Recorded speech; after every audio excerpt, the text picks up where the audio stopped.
Assalamualaikum warahmatullahi wabarakatuh. Selamat pagi, apa kabar nih adik-adik? Mudah-mudahan kita selalu dalam keadaan sehat walafiat ya. Di video kali ini kita akan mempelajari cahaya dan alat optik di part 7, indera penglihatan pada manusia dan serangga. Materi pembelajaran yang pertama yaitu pentingnya cahaya bagi indera penglihatan manusia, bagian-bagian mata, pembentukan bayangan pada mata manusia, gangguan pada indera penglihatan manusia, rumus kekuatan lensa kacamata, dan indera penglihatan pada serangga. Pentingnya cahaya bagi indera penglihatan manusia. Mata kita dapat melihat benda karena adanya cahaya yang mengenai benda tersebut, kemudian dipantulkan ke mata kita. Bagian-bagian mata. Bagian luar mata manusia ada alis mata yang fungsinya untuk melindungi mata dari keringat yang mengalir dari dahi. Kemudian ada kelopak mata yang berfungsi untuk menutupi dan melindungi mata dari benda asing. Kemudian ada kelenjar air mata yang berfungsi untuk menghasilkan air mata, dan air mata berfungsi sebagai pelumas agar mata mudah untuk digerakkan.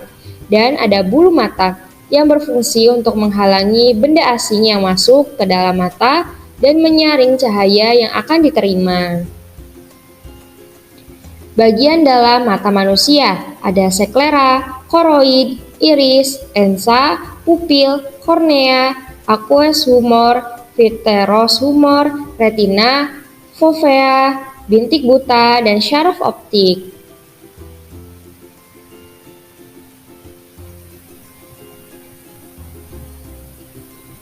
Bagian-bagian utama mata. Yang pertama ada kornea. Bagian terluar dari bola mata bernama selaput bening yang menerima cahaya dari sumber cahaya. Kornea berfungsi untuk melindungi bagian sensitif di belakangnya dan membantu mata memfokuskan bayangan pada retina. Yang kedua ada pupil. Pupil merupakan bagian tengah berbentuk lingkaran hitam di dalam mata yang membesar atau dilatasi pada kondisi gelap dan mengecil kontraksi di kondisi terang. Lebar pupil dipengaruhi oleh iris. Pupil berfungsi untuk menerima cahaya dari kornea dan menentukan kuantitas cahaya yang masuk ke bagian mata. Yang ketiga ada iris atau selaput pelangi. Bagian berwarna pada mata karena mengandung pigmen melanin. Warna mata berbeda-beda tergantung banyaknya pigmen. Karena berwarna, iris tidak tembus cahaya sehingga fungsinya untuk membantu mengatur jumlah cahaya yang masuk. Yang keempat ada lensa mata. Jaringan bening dan lentur terletak di bagian iris dan pupil yang berfungsi untuk memfokuskan atau mengumpulkan cahaya agar bayangan jatuh di tempat yang tepat di retina. Lensa mata berbentuk cembung. Yang kelima ada retina. Retina merupakan lapisan tipis di bagian dalam belakang mata yang berfungsi untuk menangkap cahaya atau sebagai tempat jatuhnya bayangan. Retina atau selaput jala, layar yang menangkap bayangan, paling peka terhadap cahaya atau bintik kuning.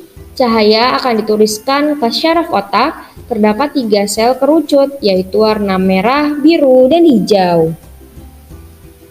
Pembentukan bayangan pada mata manusia. Pada proses penglihatan, cahaya dari benda akan masuk ke mata menembus kornea. Intensitas cahaya yang masuk tersebut akan diatur oleh pupil.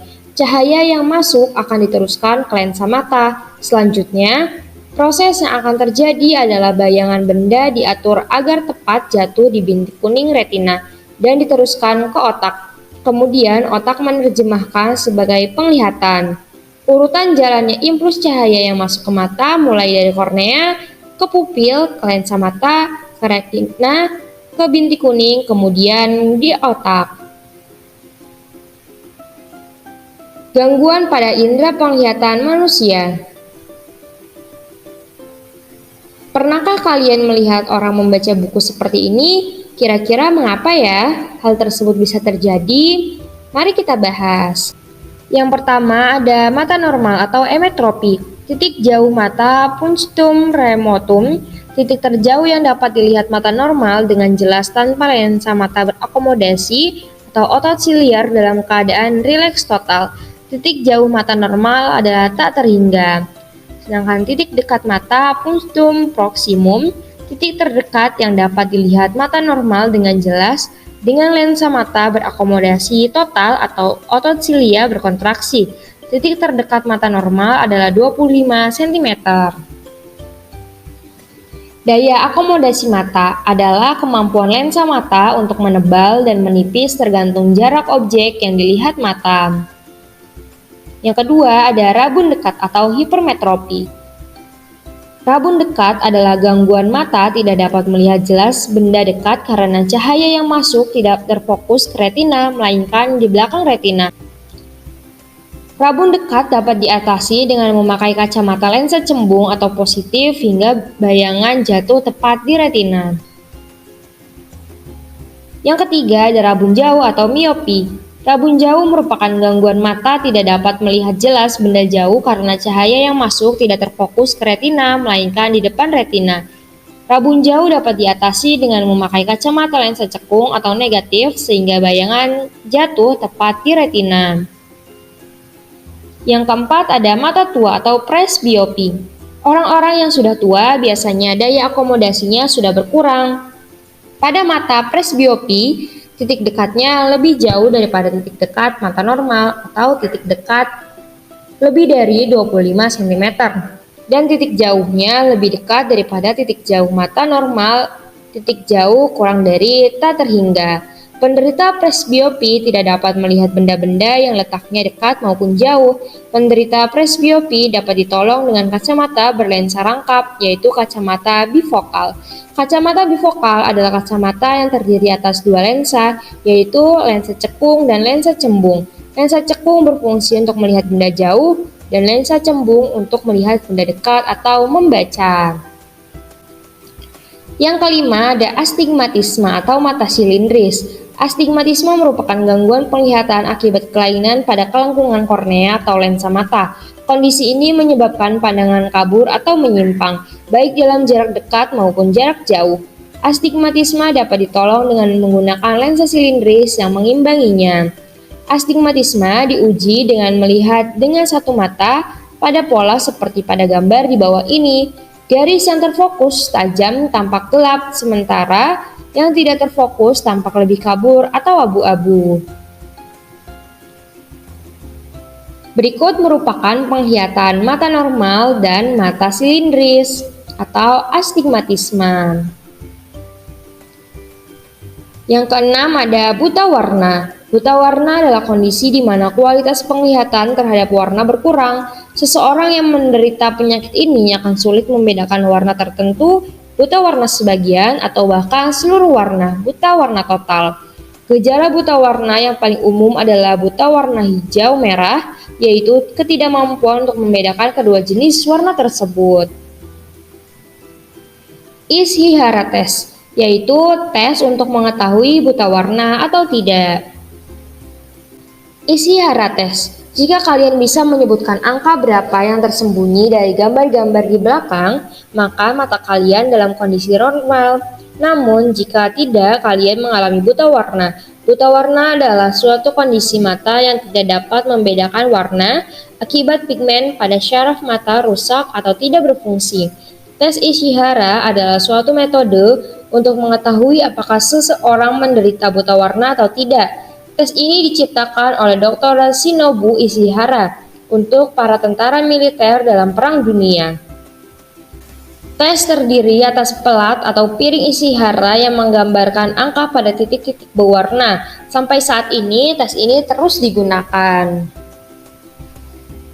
Rumus kekuatan lensa kacamata. Rumus menentukan kekuatan lensa pada rabun dekat atau hipermetropi.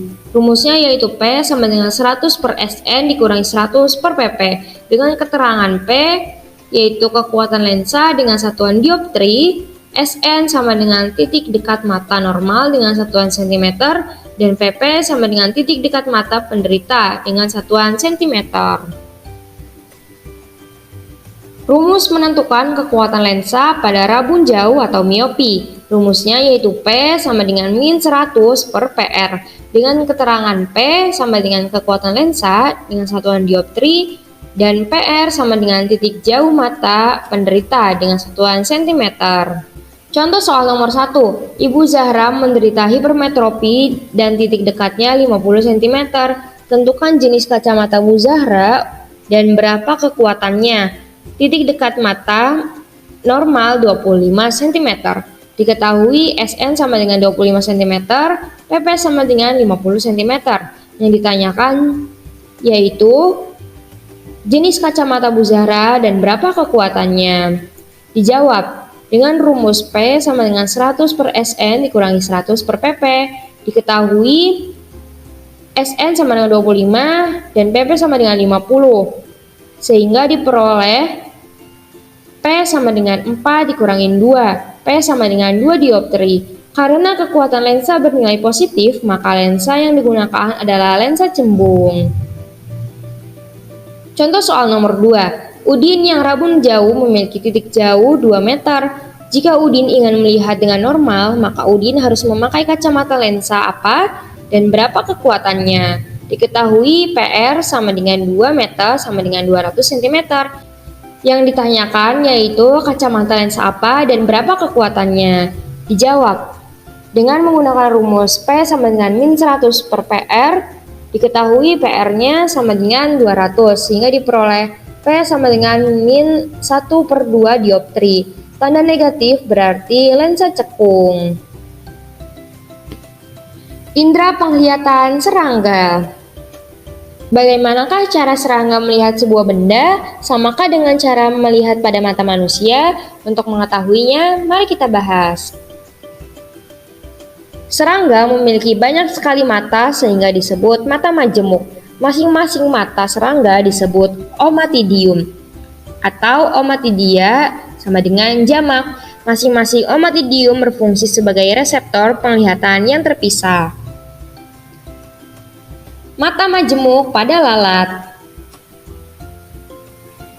Setiap omatidium terdiri atas bagian, diantaranya ada lensa, kerucut kristalin, sel-sel penglihatan, dan sel-sel yang mengandung pigmen.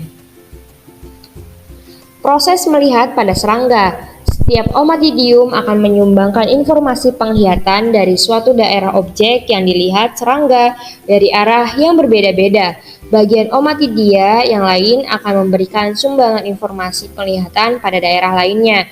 Gabungan gambar-gambar yang dihasilkan dari setiap omatidium merupakan bagian mosaik yang menyusun seluruh pandangan serangga. Contohnya pada lalat rumah. Mata lalat rumah terdiri atas 6.000 bentuk mata yang ditata dalam segi 6 omatidium. Setiap omatidium dihadapkan ke arah yang berbeda-beda seperti ke depan, belakang, bawah, atas, dan di setiap sisi. Sehingga lalat dapat melihat kemana-mana. Setiap omatidium terdapat 8 neuron sel syaraf reseptor atau penerima cahaya. Sehingga secara keseluruhan terdapat sekitar 48.000 sel pengindra di dalam matanya, sehingga mata lalat dapat memproses hingga 100 gambar per detik. Demikian materi kita tentang indera penglihatan pada manusia dan serangga. Semoga bermanfaat ya. Sampai berjumpa lagi pada materi selanjutnya di part 8 tentang alat optik. Jangan lupa untuk klik tombol like, komen, share, and subscribe, dan jangan lupa nyalakan lonceng notifikasinya. Wabillahi taufiq wal hidayah. Wassalamualaikum warahmatullahi wabarakatuh.